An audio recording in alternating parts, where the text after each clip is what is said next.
Hello and good afternoon, everybody.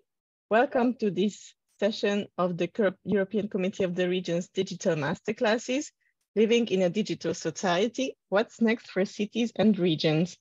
Very happy to welcome you all. My name is Claudia Bente and I'm the head of social media team at the European Committee of the Regions. And I'm very excited to host this webinar with you and my guests here from Madrid, Spain and Estonia, who I will very, very briefly introduce you. But before we do that, I would like to take a second to tell you what the European Committee of the Regions Digital Masterclasses are. This is actually a program that we have been conducting for the second year. And actually this session is our last high-level discussion of this year. So we are coming to the end of this program where we covered many, many exciting digital and innovative topics in the field of social media, web, digital innovations, and many others. So if you are interested in all the webinars we have had, please visit this website, www.cor.eu/digitalmasterclasses.go, and check out all our webinars were recorded so you can actually dive into a huge range of exciting topics in the digital world. So please visit our site. I also would like to remind you a couple of housekeeping rules of these sessions. First of all, this webinar is recorded, so the recording will be shared after all the registered participants. So even if you don't have time to watch it through, don't worry, we are going to send you the recording. All you attendees will be muted, very sorry about that, but just this is to enable the speakers to present without any interruptions. But don't worry, you will have the opportunity to ask questions through the Q&A button that you can find in your webinar tool during the session. And we are going to have a dedicated Q&A session at the end of the last half of this seminar. So without further ado, let me introduce you our speakers. We are very happy to have Carmen Raal with us from Estonia, which is a knowledge hub of Estonia. That's the project Estonia you have probably heard about. She's a digital transformation advisor. Then we also have on this panel Fernando Peñin Ramirez, who is the head of the Technological and Participatory Coordination Service at the Citizens Participation General Directorate from Madrid City Council. And we also have his colleague Luis Rodriguez Vega, who is the head of the Participation Innovation Service in the same General Directorate from the Madrid City Council. We are very excited to have you all and having presenting us two different projects when it comes to digital innovations for citizens. So first of all, I would like to turn to Carmen. Hello, Carmen, nice to meet you and have you on this webinar. Hello from snowy Estonia. Oh, you're lucky you're already having some snow. That's nice. Carmen, you are representing Estonia. Estonia is something that I think many of us have already heard of. The New York Times referred to it as an example for governments who want to go digital in the world, and it's been a reference for this already for a while. So our first question is very simple. How are things standing right now with Estonia? What are the latest innovations and what are the latest services that you can offer to citizens digitally? Well, things are good. We are busy. Although 99% of public sector services have been digitalized, we're nowhere near the finish line. So maybe the first or projects that jump into my mind, it's proactive services, meaning that in the future, people don't have to know that they're eligible to receive a state-provided service. If we have the data, then the service will travel to that person automatically. Another big project for us is AI in public sector. So we're working on our very own virtual assistant called Bureaucrat. The best comparison here would be to compare Bureaucrat to Siri or Alexa. So in the future, we can use voice recognition to communicate with the state to access public sector services. Yes, it's staying up to date with trends, but for example, just the fact that we can use voice recognition, it means that public sector services are more accessible to people with different disabilities. So we can ask a bureaucrat, when does our passport expire? But if it's about to expire, bureaucrat will remind it to us automatically. We are working on chatbots, so people don't have to wait until business hours to get help. So many interesting and exciting things coming up in Estonia.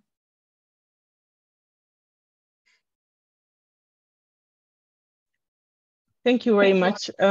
So I'm also wanted to ask you specifically about the digital public sector services that sort of affect local and regional authorities in Estonia, because, well, you know, we are the European Committee of the Region, so we are very much interested in what's going on at the local and regional level and how, let's say, municipalities benefit or how from Estonia, or how this is anyhow different for them.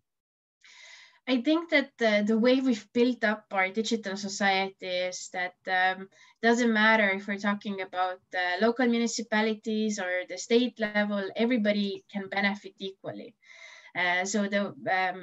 For example, the fact that we have widely used electronic ID, it means that people can easily create initiatives online. Doesn't matter if it's local ones, parliamentary ones, or EU Parliament ones even. We can create initiatives online if we feel like we should bring politicians' attention to something. And then once it gets enough votes, then it should go up to debate in that local region, parliament, EU Parliament, whatever. And the second great thing is that Estonia was one of the first countries where participatory budgeting was implemented. And it's quite popular nowadays. So basically, local cities or cities in Estonia, they can allocate small budgets where people can basically nominate ideas, what they feel like their city should do. Is it building a new playground, for example, fixing a road or something like this? And thanks to this electronic ID, we can nominate ideas very easily. And the fact that we all have electronic signatures, it's easy to identify people online. We can sign up for those ideas from the comfort of our own homes. So there's no need to go from door to door to gather support. Everything's accessible if you just have internet connection. Well, that's a very good example, the participative projects, how they are held with digital tools. But I would have then a follow-up question to this related to how about people who are in a more disadvantaged position, let's say when it comes to accessing digital tools or digital services, let's say people, you know, with the disabilities that you already mentioned, or people who have no financial means to have those digital tools, or how do you try to involve them, include them? Yes, very important question. So when we're talking about public services, then people can get help in both ways. So we can access services online, but also there's the possibility to go to an office and get help the more traditional way. But maybe what's interesting here is that the libraries in Estonia have a very special meaning. So libraries exist in every small town in Estonia, basically. So they're easily accessible to everybody. First of all, they have computers that everybody can have access to. Plus, the library employees have been provided the necessary training to help people with simple online services. Like if somebody wants to, for the first time, declare their taxes online, then library employees can assist. Plus, of course, we have a lot of ICT literacy programs for free for people. And yes, it's not a necessity to use online services, but we've created them in a way that where we keep the end user needs in mind. So they're quite simple, quite accessible, and some digital services don't require any digital skills. Here, I think that the participants also might be familiar with e-prescription. So in order for us to get prescription medication, we don't have to go to our doctor. We can just call our family doctor, get the medication topped up, go to a pharmacy, hand them our ID card, and the pharmacist can see what we've been prescribed. So this is a great example of a digital service that doesn't require any digital skills, yet it's widely used by the elderly, for example, who tend to be more vulnerable towards digitalization. Yes, very good example, and it kind of relates to another topic that I wanted to discuss with you is, of course, as you said, digitalization can facilitate a lot of things, or make our life quicker, faster, to do things quicker and faster and make our life easier. But yet there's still the human factor. So I'm curious about what are sort of the measures that these e-services providers take in order to, avoid those human mistakes that can happen during such a service, to taking use of such a service, or is there any kind of scenario where you had to kind of step back and see like, there's maybe not a maturity yet to roll out this service? I think that in Estonia, we now as a society have become quite mature when it comes to digital services, simply because we started with the computer literacy program so early on. So in late 90s and early 2000s, and it's still an ongoing process. So we have constant computer literacy programs accessible for free for different target groups. And we quite heavily focus on cyber hygiene campaigns. Mm-hmm. Online, there are different threats that exist, and those threats, unfortunately, tend to be ever evolving. So we need to remind people about cyber hygiene the same way we're reminding them that they should wash their hands regularly, for example. But you are correct in that sense that when it comes to technology or digital solutions, then nowadays, especially, the technology exists for almost everything. So when difficulties come to play, they come to play with humans. So the most complicated part here would be bringing all the stakeholders on board to have this digital-minded leadership. And I guess just enough of patience, because we've built this digital society for almost 30 years. So it didn't happen overnight. It's building services quite gradually, raising awareness when it comes to digital services, and collaborating with the private sector extensively to make sure that our services are widely used. And maybe one last thing to add here, for us it's very important to make sure that the public sector employees know what it means to have digital services. So for example, we have a digital state academy where public sector employees, but also everybody who wants, can learn about the different topics, like what does it mean to have big data? What is cybersecurity? What is AI? And so on. So these are online learning platforms that everybody can access for free. And that's our whole logic. If you get the strong base, then it's easier to start building your knowledge on top. And as a civil servant, for example, understand what you have to do as a product owner, or what type of services to create for the users and so on. So raising awareness, very, very important. Yes, I think there you pointed at something very important, that both the service provider and those who are taking use of the services have to be enough skilled in the digital world in order to make this work. Exactly. Thank you very much, Carmen. I'm sure you will still share with us a couple of examples. Now, let me turn to Luis and Fernando, who are going to bring us a local example from the Madrid City Council and present how they have been fine-tuning digital services towards their citizens. And they're going to talk about Decide Madrid, and going to introduce us Clara, I believe. So please, Fernando, the floor is yours. Okay, hello. I will share my screen to show you the slides. Okay, here I go. Okay, so we are going to show you the City of Madrid, which is our digital participation platform for all the citizens in the City Council of Madrid. Well, first I will start with a brief introduction of what is citizen participation, open government, and all this stuff. it will be very brief, I promise.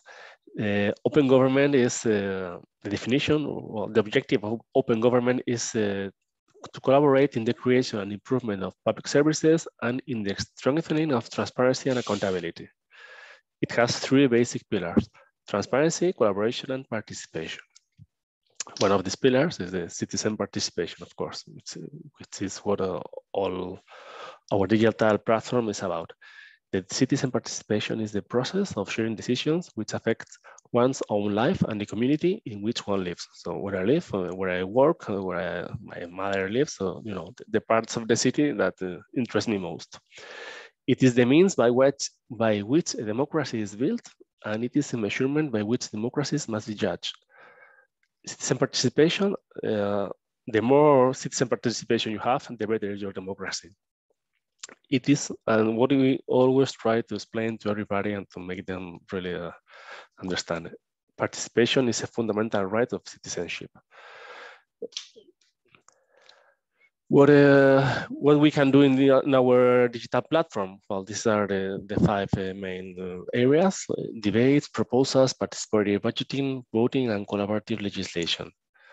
In debates, anyone can open threads on any subject, create separate spaces where people can discuss this topic that is a citizen proposed. And these debates are valid by everybody to highlight the most important issues. This is for citizens to speak about the topics of the city that they care and to share everybody's information, so we in the city council can see what worries them most. Proposals, it's a space for everyone to create a proposal. So any citizen can make a proposal to the local city council and seek supports of other citizens. So we here in the city council, we take that idea, that proposal, evaluate it and make it true. If it's possible, of course, we always have to evaluate what the citizens propose, because many times we can do it or it's not our competence, it's of the state or other department of the administration, of the public administration. Participatory budgeting, it's similar, but in this case, every 2 years, the city council takes some money of the budget, between 50 or 100 million euros every 2 years, to do the projects that the citizens request. So we open the procedure where everybody asks for what they consider most, what worries them, what they want to do. They gather support from other citizens, and the winners, we evaluate them and we do them until we, with the budget we have. For the last occasion was $1,500 million, sorry, too much Netflix, euros, of course. And we are still doing other projects that we could do in this 50 million euros, taking into account the voting of all the citizens. Voting, we can vote citizen proposals and other inquiries from our institution, Madrid City Council, and we have collaborative legislation, where we share the legislative text that we're preparing with the public, with the citizens, so they can make their comments and suggestions that we take into consideration. This is all the introduction, so we are going now to the digital part. Well, Madrid City Council, this digital platform is the City of Madrid. It's free software and its source code is available on GitHub. Of course, this is just a screenshot of our digital platform. This is a brief example of this year, 5 months ago, citizen proposing to extend opening hours in the citizen services offices, and it has gathered 367 support from our citizens. So we take this into consideration. Statistics: we have about 500,000 users in our platform. So, like half of it is citizens living in Madrid. The other half is citizens outside that work in Madrid or are interested in Madrid, even though they may live, well, like me, very, very close, but not exactly in the city. It has 17 million visits. Well, lots of data, as you can see. We have a lot of participation. And innovation. What do we do with technology to make this better, to enhance this, to try to get more people and the younger, which is the future, of course. Well, we use geolocation with everything. And I mean, absolutely everything, every proposal, every debate, everything that the citizen proposes. We use geolocation, we use maps to navigate through the information, through everything, of course, with all the required statistics. So you can check and see everything navigating, because so what if we have seen is that people are interested in things that happen close to them. You know, I live in this district, I care about this district. I work in the center, I care about the center, but all the rest of the city, okay, it's interesting, but not so much. So we have this focus that's really interesting, that geolocation is the core to navigate through in everything. This, before geolocation participatory budgeting, is a project we did in the last 6 months.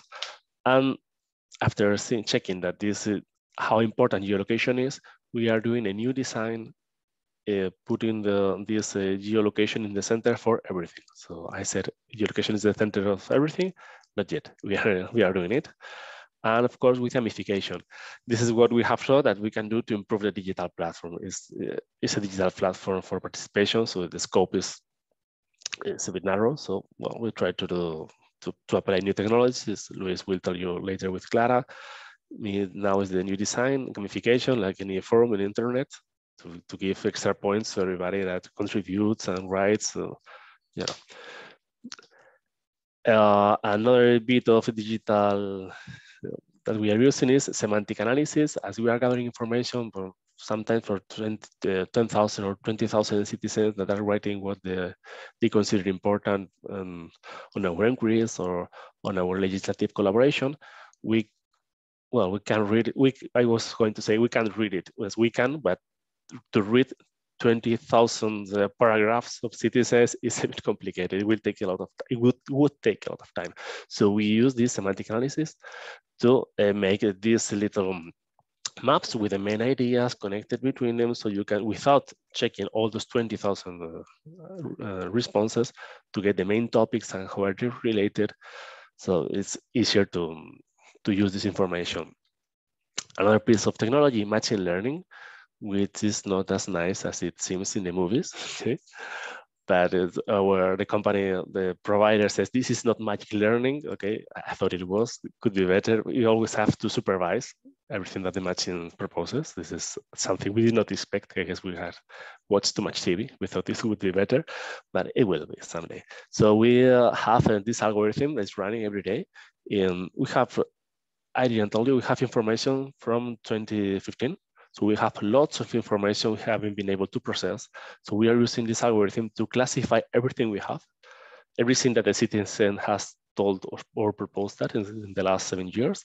And it's running there with every new proposal that we get every day. So we have a map of classification where users can navigate easily. And where the local city council, when we are trying to make this work, is like this idea that when anybody in the city council has to do any project, first come here, check for your topic, check for this area, interaction, whatever, and see what the citizens want or have proposed before you do anything. We are in the middle of this project, so we have to read the classification, and we're starting with the first users using it in the city council. This is this new application for the machine learning, where everything is classified with a search engine. And what we have added, if anyone here has attended to any citizen participation webinar or chat, we have always worked for years gathering information, getting information from the citizens and doing things, but none of us have put the focus on the feedback, which is of course super important. So we are now getting this feedback to the citizens. So we are using this platform, this machine learning platform, to make our users easier to navigate through all the information and to send them like, for example, this one. This is from a month ago, a request from a citizen. Okay, every 3 months we choose the most voted proposals. We send them to the areas of the local city council. So technical staff, people evaluate them and give us an answer, which can be, okay, we are evaluating this, we will do it, or we are not going to do it, but these are the reasons, this, and this. So we give this feedback to the citizen, so they feel there is a communication. There's an engagement between citizens and local city council. And upcoming actions scheduled for next year that we have already get started is this tracking information and thinking how we can improve the digital participation in Madrid in general. We have worked before with, we have seen that we have gaps in the younger and in the youngest and the eldest. So in the eldest, we have done some formation, teaching with not much results. So now we are focusing on teenagers, young people. We are creating a new digital space for them, easier to use, like this is like Tinder. I say, you know, it's very easy with the finger in the mobile phone. So just checking ideas. I like this. I don't like this. Next one. Okay, I can chat, because after some consulting, we've seen that we don't think like teenagers. Teenagers are really super fast, super quick. They need very, very rapid, quick information. So we have to, our digital platform is not good for them. So we are making another one, different, easier, faster. So trying to make them participate, make them believe and know that this is the right they have, and we want them to use every day. And feedback for the citizen, we are already we are working on how to give them more feedback on everything on the mobile phones, everywhere, to make them feel connected to the local city council, which is a clear area of improvement that we have.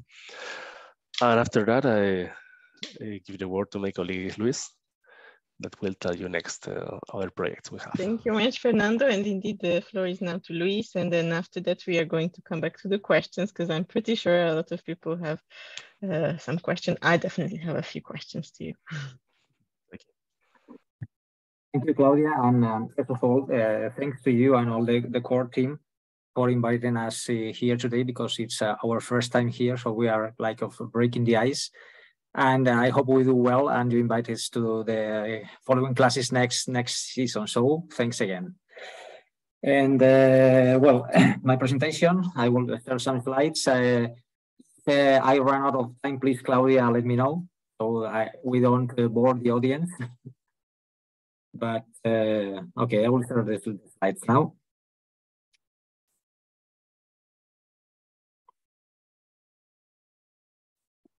Okay, I hope you can see my screen now. Okay, so let's see. I will try to give you some insights on one of our, let's say, star projects. Well, I love this project because I was running it for the last month. So I kind of fell in love with it, because it's we have learned some important lessons. To give you some context, first of all, I will kind of link my presentation with what Fernando just said, and I will give you a brief insight on what's our current participation model. And then I will go very fast on how the City of Madrid is built now. And then I'll give you some reasons on the why and how we decided to design a new virtual assistant, a chatbot for this participation site. I will tell you some let's say, key points about the challenges we faced, the decisions we had to take, and of course, lessons we have learned, because I think that the lessons part is really important for those of you that may want to add virtual assistants to your websites.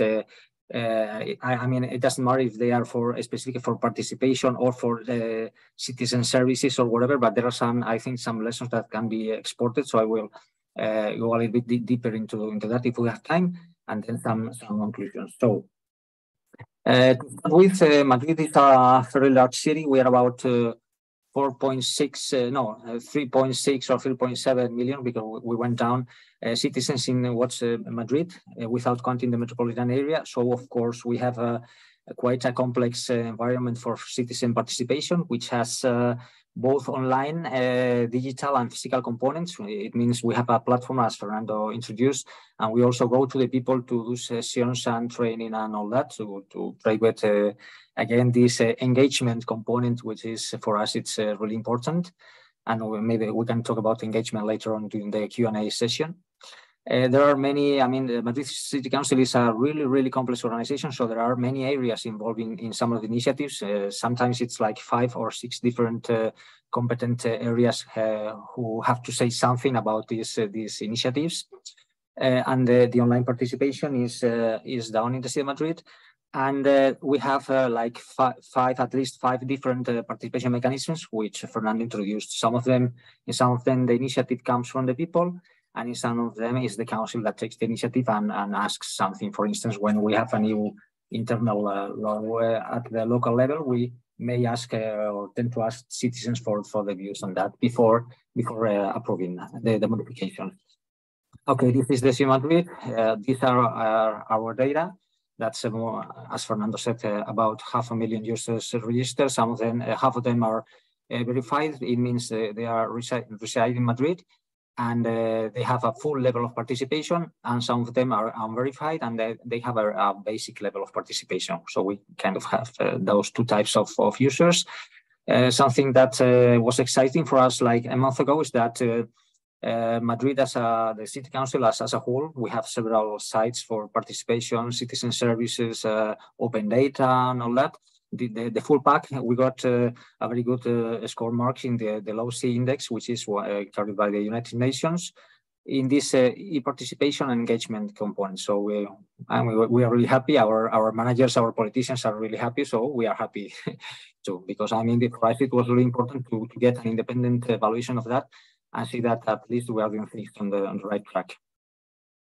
So some things we have learned from our experience in the City of Madrid is that, as Fernando introduced, we have a huge, I said large, I should have written huge amount of data from all what citizens have been telling us since 2015. And we need tools to be able to analyze and give feedback to the people on what they are saying. The website is fairly complex because we have a lot of participation mechanisms. It's powerful, but as in many cases, the more powerful it is the tool that you have, maybe sometimes it's complex. So the information could be arranged in a better way. Navigation would like to be easier, and we really don't have enough people, enough manpower to provide personalized help every time they ask the same questions. And we have a lot of frequently asked questions that, of course, could be automatized. So all these, all these experiences have given birth to improvement projects, as I've tried to show here in the slide. Some of them have been already introduced, presented by Fernando. Some of them are at least now are in the, let's say, in the crèche, in the birthing cradle for future years, and we try to plan for at least 2 or 3 years in advance. And one of them is the one that I'm going to go into detail now, which is Clara, our participation assistant. Clara, the name, it took a long debate because we wanted to choose a name that reflected our values. And Clara in Spanish is related to clarity, transparency. So it's, and it's similar to Italian Chiara. So it's, I don't know if in Estonia they have something similar, but it's a name that you can easily identify with. So, I guess that most of you will know by now what a virtual assistant. I found a definition that I liked in our website, so I put it here because it has some interesting components. It uses artificial intelligence to analyze language. It processes that citizen input and then tries to find in the knowledge database what's the answer that best matches the question that has been asked. So it has rules, it has capability of learning, and there are a lot of technologies like Amazon, like Google, like proprietary technologies that can be used to implement chatbots. So, here it's not a big issue because this is a technology that it's already very well settled. So, in our case, now that the technology, we knew that it could be done, we had two sets of challenges and things that we thought in the beginning, like data and design. Data is, we had to find all the information about all participation that we have, not only in the website, but also in internal documentation and also in our experts' minds on what and how it should be done. So we had to compile a database. which was a challenge. And also the name, image, and personality. We wanted to design something that brought people closer to participation. We didn't want to scare them more. So should be something that you could easily interact. We debated a lot on if the image should be, let's say, like something like a robot or a girl, something like that. We decided for a girl. So the goal was to do something that made people, let's say, to give an easier interaction than the pure navigation of the website. So some decisions we had to take. Of course, I mean, you cannot do everything at the same time in any technological project. So phase one would be start small. We restricted the information in the knowledge database only to our current participative budgeting process, because that's and there was a reason for that. We were getting estimation about 80% of all the hits in the website were related to that process because it was very active. And we also added some questions to help with user registration in the platform, because we found that that might be a hurdle. The registration process had several steps, and it was maybe not so easy as it should have been. We also decided to do it single channel, only for the website. We discarded in the beginning voice interaction, as Carmen said before. We didn't do voice interaction, no IM integration, with the idea that this should be let's say, a proof of concept. I mean, if we had success and if the data justified it, then we could develop it in the future phases. During the project, some things we found. Really, that the knowledge database, this process of creation a full database, it was not easy, even with the reduced scope. Even if we restricted knowledge to a part of the website, it was a lot of information, and arranging that, ordering that, and making that consistent, it was a challenge. So that was some of the things we learned, and I will go a little bit deeper into the lessons part. Adapting language so that anyone can understand what we have there was also tough. The learning process for the algorithm, let's say that it is not so automatic as it seems in the beginning. So we had to dedicate some time to that.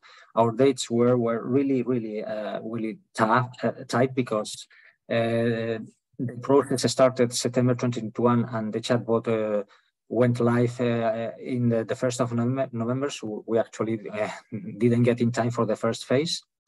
And also during all the project, and nowadays, we have to react fast to auto-modify the information, because we get a lot of interaction. So, I mean, we have to react really fast and keep the database and the chatbot answers up to date. Some details very fast. We decided we have an external provider with, let's say, a modified solution based on the Google Cloud Platform with Dialogflow, which is the AI from Google.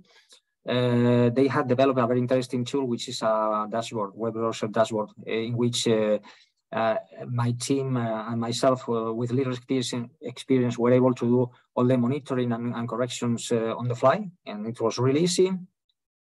And we chose a friendly personality, because personality in these chatbots, you can customize it somehow, friendly versus formal. We choose the friendlier way, of course, with 400 starting user intents. Intents meaning this is a chatbot concept. Intents is let's say, the specific answer. No matter where there are 6 different questions, the intent is what you deduce that the citizen is trying to ask. So, I mean, it's quite a huge, let's say, starting point. And to summarize, and it was a surprise, the technology part, integration and operation of the chatbot were really the easiest part in this, because as I told you before, I think that the technology is settled now. So I mean, it's just a matter of adapting the technology to your needs and dedicating time to the important part, which is having a good knowledge and a very well trained algorithm. This is how it looks in the website. You can actually go there anytime, starting from now, and you can see and interact with the chatbot, which as of now it's just in Spanish. But if any one of you is a Spanish speaker or can play a little bit, then you can use it live today. This is more or less our usage data, like 7,000 users and almost 16,000 messages, which is a lot of interaction for just, let's say, just as a part of a participation portal. So there was a lot of interest. The peaks you see here are related to the different phases in the process, like the chatbot starts in November, and then you get a peak. Then there's a different process evaluation phase somewhere in February, and then you get another peak. And of course, when the results were announced in June, you get the highest peak ever. So I mean, this is very consistent with the information that was in the chatbot. And then to end my presentation, some things, some lessons that I mean we have learned, and that I think they should be easy to share. Is that first of all, it's very easy to die from success. I mean, it's so easy and maybe I would say addictive to interact with chatbots that people will get there and play and ask you pretty much about anything, about your website or about anything. So I will jump to the last point. It's very useful to have a default gateway. Sorry for the term. Default gateway, I wanted to put the idea that you have to be ready. As you are going to receive answers about anything, it's very useful to have some kind of default answer in which you say, sorry, maybe I didn't understand your question, but maybe your information can be located here, and then redirect the citizen to a general search engine or maybe to a general web in your organization. So it's very useful that statistically, like 25 or 30% of everything we have been receiving ends up here. So, I mean, that's a very important lesson to, I mean, we didn't have it in the beginning, but we put this default gateway into service very early in the project because it was, I mean, it's been really useful. Then sometimes it's tough to explain, let's say, concepts in an understandable language because, I mean, civil servants tend to have a very specific language. So you have to do a very, let's say, dedicated effort to translate that into normal language that people can understand. Then it's very, very important to monitor whatever goes there, all the transactions, and to react and to provide answers to tricky questions. And of course, I mean, you have to be people that interact with the chatbot have to be, let's say, aware that you are doing changes. So any new information has to be put in there really fast. Some things we want to do in the short term. Of course, the first is extend the contents to cover the rest of the participation portal. So an initial tour instead of let's say that the citizen finding a blank page in which he or she has to ask, we want to show them an initial tour. This is my portal, please check here and here and here. And then if you don't find it, this information that you're looking for, just ask. To have some human backup, because it's useful in some very complex cases or questions that are tricky, the algorithm will fail. So it's useful to have some human backup. And of course, for accessibility reasons, this is for sure in the project plan to add voice interaction capabilities. So, and to end, because I think that I'm running out of time, chatbots are really, really interesting and a great way to interact. They should be in all private and public websites because they will let's say they will help you very much so that you don't require a huge team to handle your website.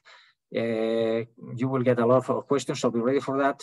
People ask very complex questions, be ready for that. So you need to have a very good knowledge database.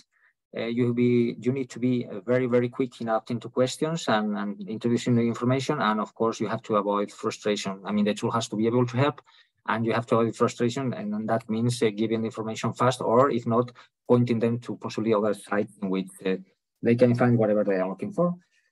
So, I mean, that's all. Thank you for being here today. And let's see if we have some Q&A later on. Thank you, Claudia, and I'm done now. Thank you very much, Luis, for presenting this fascinating project. I'm jumping directly to a question because this guest Ludwig already asked this question quite some time ago about data protection. He's directing the question to Carmen mostly, but I'm pretty sure that Luis and Fernando, you have also some interesting insights on this. He says one main obstacle for digitalization in Germany is data protection and how Estonia deals with this challenge. Or if you can give an example also from Madrid. Great question. So one thing to keep in mind here with everything, we have two principles. So the first principle is that always minimal amount of information should be released, and that comes to everything. So even with our ID cards, if we're talking about Germany specifically, then for example, with German ID cards, people have their home addresses displayed publicly. But whereas for us, that's not seen as a safe practice. So we don't display any home addresses on our ID cards, but this also goes to data usage. So with data, always minimal amount of information should be released. And the second key thing is that it doesn't matter who stores my data. If it's data about me, I am still the owner of that data.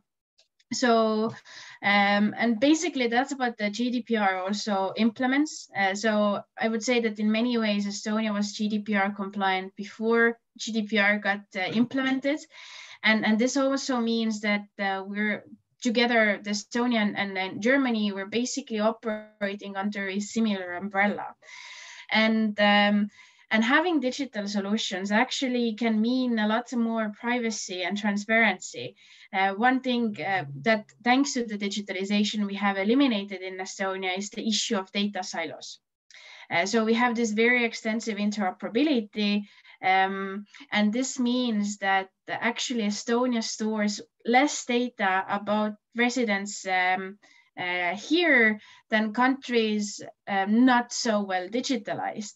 And the reason why is because we have this data interoperability. Oftentimes, if we're talking about public sector services, then in order to be eligible to receive a certain public service, we need to provide a lot of information. Where are we living? Salary? Do we have children? Education information, and so on. And this data tends to exist in separate places. And thanks to the X-Road, for example, people don't have to collect this data together, and agencies don't have to store this information separately. Basically, there's original source point for each type of data in Estonia. And then transparency, very important for us. We use something called the data tracker.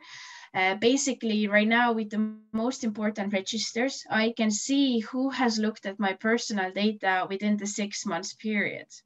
At the moment, it works with the most important registers, but by the end of the year, it should become mandatory to every public sector register. So people can see how their data is handled, and also the fact that we have very strong policies when it comes to how this data is handled and why it should be handled. And just because you don't have digital solutions, it doesn't really mean that this data doesn't exist about you. So if it's something on a paper, it's still data being collected, right? Or Excel sheets or whatever. And in this way, you don't really have any authority over who has access to your personal data and how it has been handled. Whereas the way we've built everything up, we can see how, for what purposes certain type of data was used. And if something is suspicious to us, we can turn to the Data Protection Authority, and they're obligated to investigate it. So of course, if something is sketchy, somebody abused their access rights, then legal actions will also follow. Thanks a lot, Carmen. I don't know if Luis or Fernando, would you like to add something on data protection? Yeah, sure. Actually, we're before coming to this session today, the other day we were discussing, Fernando and I, precisely this issue.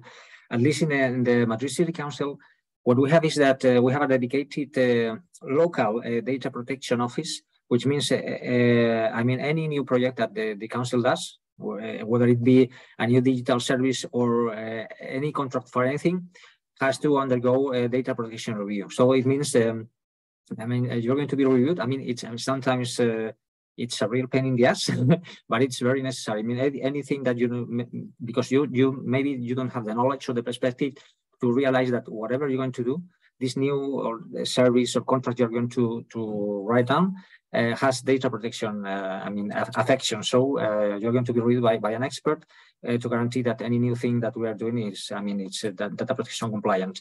At a local level, we have our, let's say, state data protection office, but even at a local level, we are reviewing any new things that we are doing. So it's, we take data protection very, very seriously. Thank you very much. And I think it's a very valid question, because one would assume that the more digital services I'm using, the more of my data is being given out, and I'm giving up control. Whereas what Carmen was also saying, it can actually have the opposite effect on my data. So I think this is a very important message. I see there's a question there in Spanish, which I see also that Fernando is kindly replying, because it's going to be hard for us to translate it here. I also have a follow-up question to all the three of you, because all of you mentioned participation and participatory projects that are helped with the digital channels and digital tools. So could you, each of you, give a concrete example from Estonia or from Madrid, a project that actually came to life thanks to, let's say, the wider participation in a participatory budgeting, for example, that your digital channels actually helped make it happen? Now, starting with the question, they are asking about the cost and who is paying these projects. This is a project from Madrid City Council, and obviously it's the maintenance and improvement and all these digital initiatives are paid with the Madrid budget, public budget, of course. It's the good thing of the public services is that everything is public. So thank you can. Thank you for helping out the question. And about initiatives, I can tell you that sorry, but I have forgotten the name of the press. I'm sorry, Spanish name. Presupuestos participativos, participative budget. Said in Spanish before. Sorry, I'm always saying it in Spanish. The participatory budget have been digital, so it's been in the digital platform. The requests from the citizen have all of them been digital. So the evaluation has been on the digital platform. The voting and the showing the results, everything has been digital. So participation. This is one of our main problems, that the most part of it is digital. So we are not getting participation for all the people that is not so digital. So older people, there's a lot of people. So the problem here is not being digital, it's the opposite. It is that we are only digital. And can you recall, sorry, a concrete thing that was, I don't know, built or created or reviewed or yeah, I was going to complete Fernando's information. For instance, in this process, in the 21-22 participative budgeting process, the winning ideas are related to, for instance, to additional street sitting areas. I mean, more places to sit on the streets for elderly or disabled people, young people, more dedicated bike lanes on the city, because Madrid has a huge traffic problem. So people are demanding, and we are evaluating to build more dedicated bike lanes along, let's say, car lanes. And for instance, there is also a huge interest to install additional fixed and mobile recycling centers in which you can leave your normal day trash, but like bigger stuff or maybe toxic materials. So people are demanding also to have more points of that, mobile points or closer to home. So that's like 3 different ideas that we're going to implement during 2023 and 2024. So to give you some examples.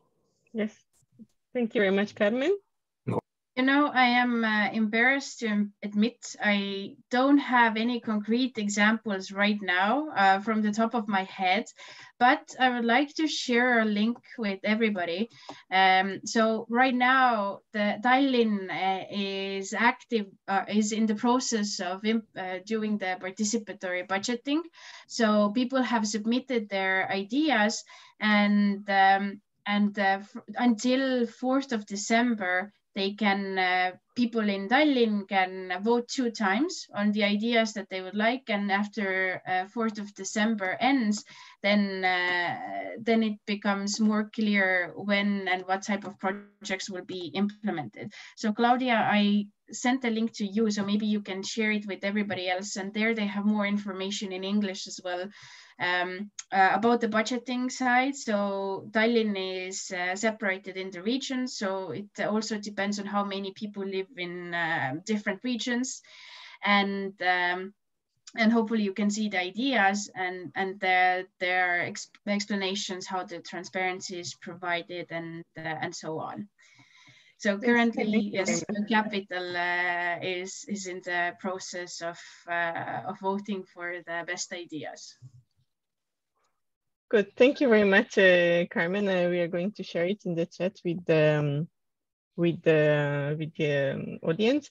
I have kind of a closing question because we are soon coming to the end to our time. Coming back again to cities and regions, so the local administration, I would like to make a round of question with you. What would be your best advice to a local administration, let's say a town or a community, a region who is getting into like a new digital project, may it be, you know, a chatbot or some public services to bring online? What is that you think is very important to keep in mind when you launch such a project? And maybe I go backwards. Maybe I start with Carmen this time. Yeah, so what I really liked what my Spanish colleagues were saying, that start small. So small steps, small projects. Rome was not built overnight, right?